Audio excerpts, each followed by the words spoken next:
Well, the hits keep coming for Facebook. First, the company was rocked by the revelation that Cambridge Analytica harvested the data of 50 million users without proper authorization.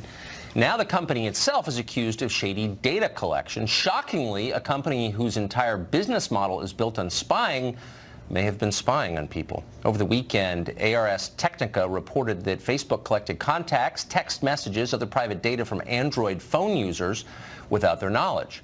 Roger McNamee is co-founder of Elevation Partners. He was an early investor in Facebook and a mentor to Mark Zuckerberg. He's now a sometime critic of the company. He joins us tonight. Roger, thanks for coming on. Happy to be here, Tucker. So, my one-sentence take on this is it seems like the rest of the country is waking up to the basic nature of Facebook, which is it spies on you. No, I think that the issue is exactly as you framed it. The business model, which is based on advertising, requires them to know as much as they can about every single user. And what you don't know and what you can't tell as a user is that they are using every tool available. And Android phones, as Ars Technica pointed out, have a feature that allows a product like Facebook to download all of your contacts, all of your texts, and Facebook goes, well, someday we may be able to monetize that. We're just going to grab it while it's there. And a lot of people discover to their chagrin that it's not just Cambridge Analytica. In fact, from 2010 to 2014, there were at least tens of thousands and maybe hundreds of thousands of applications that did the same thing. They harvested all of the user data that was out there without the permission of the users.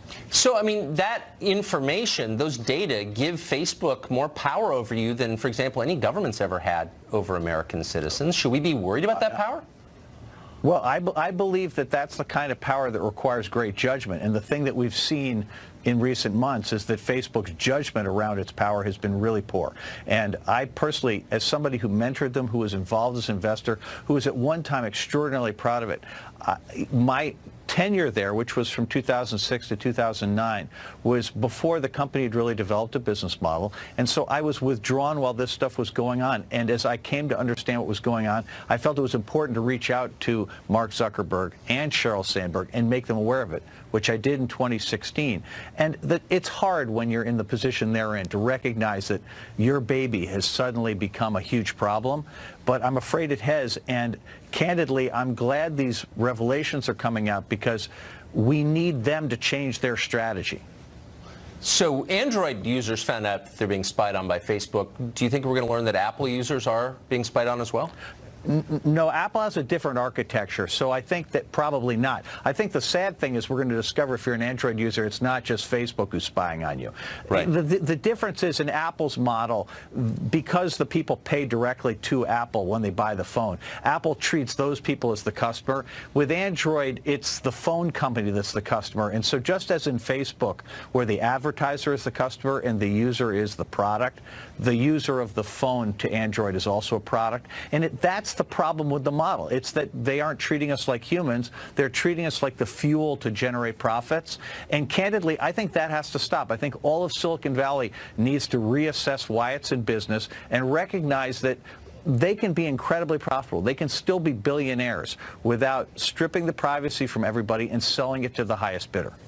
Well, it took 40 years for the government to respond to the health effects of tobacco, which weren't recognized at first. It slowly dawned on people, and then the government took action. How long will it take our government to respond to the bad effects on our society of Facebook and Google?